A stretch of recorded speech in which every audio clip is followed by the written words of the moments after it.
ದಲಿತರಿಗೆ, ಅಲ್ಪಸಂಖ್ಯಾತರಿಗೆ, ಯಾರು ಎಕನಾಮಿಕಲಿ ಬ್ಯಾಕ್ವರ್ಡ್ ಸೆಕ್ಷನ್ ಇದ್ದಾರೆ, ಆರ್ಥಿಕವಾಗಿ ಹಿಂದುಳಿದಂಥವರು, ಅವ್ರಿಗೆ ಆ ಸೌಲಭ್ಯ ಸಿಗಬೇಕಂತ ಹೇಳ್ಬಿಟ್ಟು ನಮ್ಮ ಬೇಡಿಕೆ ಇಟ್ಕೊಂಡು ಹೋರಾಟ ಮಾಡ್ತಾ ಇದ್ವಿ. ನಮಗೆ ಇನ್ನೂ ನಿರೀಕ್ಷೆ ಇದೆ.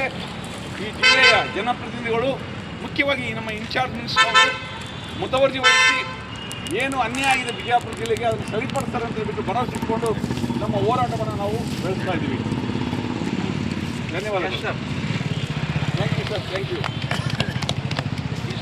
ಹಾಂ, ಯಾವಾಗೂ ಖಾಸಗೀಕರಣ ಆಗಿಬಿಡ್ತದೆ. ಡಯಾಲಿಸಿಸ್ ಖಾಸಗಿ ಕಂಪನಿಗಳಿಗೆ, ರೈತರಿಗೆ, ಕೂಲಿಕಾರರಿಗೆ, ದಲಿತರಿಗೆ, ಅಲ್ಪಸಂಖ್ಯಾತರಿಗೆ, ಯಾರು ಎಕನಾಮಿಕಲಿ ಬ್ಯಾಕ್ವರ್ಡ್ ಸೆಕ್ಷನ್ ಇದ್ದಾರೆ, ಆರ್ಥಿಕವಾಗಿ ಹಿಂದುಳಿದಂಥವರು, ಅವ್ರಿಗೆ ಆ ಸೌಲಭ್ಯ ಸಿಗಬೇಕಂತ ಹೇಳ್ಬಿಟ್ಟು ನಮ್ಮ ಬೇಡಿಕೆ ಇಟ್ಕೊಂಡು ಹೋರಾಟ ಮಾಡ್ತಾ ಇದ್ವಿ.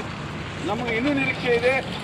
ಈ ಜಿಲ್ಲೆಯ ಜನಪ್ರತಿನಿಧಿಗಳು, ಮುಖ್ಯವಾಗಿ ನಮ್ಮ ಇನ್ಚಾರ್ಜ್ ಮಿನಿಸ್ಟರ್ ಅವರು ಮುತುವರ್ಜಿ ವಹಿಸಿ ಏನು ಅನ್ಯಾಯ ಆಗಿದೆ ಬಿಜಾಪುರ ಜಿಲ್ಲೆಗೆ ಅದನ್ನು ಸರಿಪಡಿಸ್ತಾರೆ ಅಂತ ಹೇಳ್ಬಿಟ್ಟು ಭರವಸೆ ಇಟ್ಕೊಂಡು ನಮ್ಮ ಹೋರಾಟವನ್ನು ನಾವು ಬೆಳೆಸ್ತಾ ಇದ್ದೀವಿ.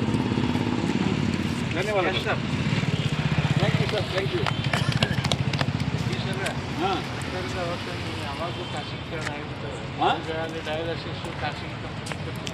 ಹಾಂ.